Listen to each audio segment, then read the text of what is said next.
Hello সবাইকে, আমি স্মৃতি। আমার ইউটিউব চ্যানেলে তোমাদের সবাইকে ওয়েলকাম। আশা করি তোমরা ভীষণ ভালো আছো, আমিও ভীষণ ভালো আছি।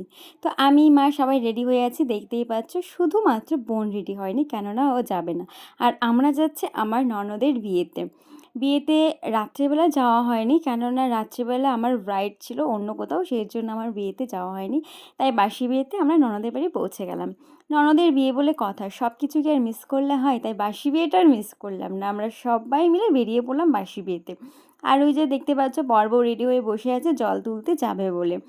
একমাত্র আমিই গেলাম না, কেননা সেই মুহূর্তে গিয়ে আবার সেই মুহূর্তেই ওই ছোট্ট মেয়েকে নিয়ে জল তুলতে যাওয়াটা সম্ভব না রোদের মধ্যে, তাই গেলাম না। আর এই যে সবাই মিলে মন্দিরে পুজো দিচ্ছে, জল টল তুলে এসে নিয়ে তারপরে বাড়িতে এসে স্নান দানও হয়ে গেল। আসলে যে কারণে আমার যাওয়ার কারণটা ছিল একমাত্র সাজানোর জন্য, কিন্তু সাজানোতে আমি একটুকু সময় পাইনি। তোমরা বুঝতেই পারো, বাসি বিয়ের দিন সেরকম সময় পাওয়া যায় না, তাই আমিও সেরকম সময় পাইনি বাসি বিয়েতে সাজানো। ওর হালকা পাতলা আমি সাজিয়ে দিয়েছি, কেমন হয়েছে তোমরা অবশ্যই জানিও।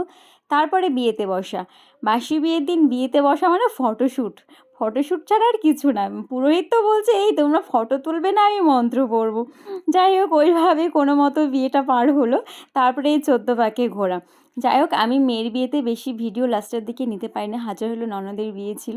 এই ছোট্ট একটা ভিডিওই নিয়েছি। যাই হোক, তোমাদের কেমন লাগলো ব্লগটি অবশ্যই জানিও।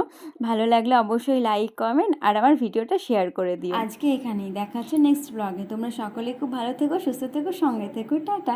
আর হ্যাঁ, সবার লাস্টে আমার সোনা মা আমাকে সুন্দর ফুলের তোড়া গিফট করেছে।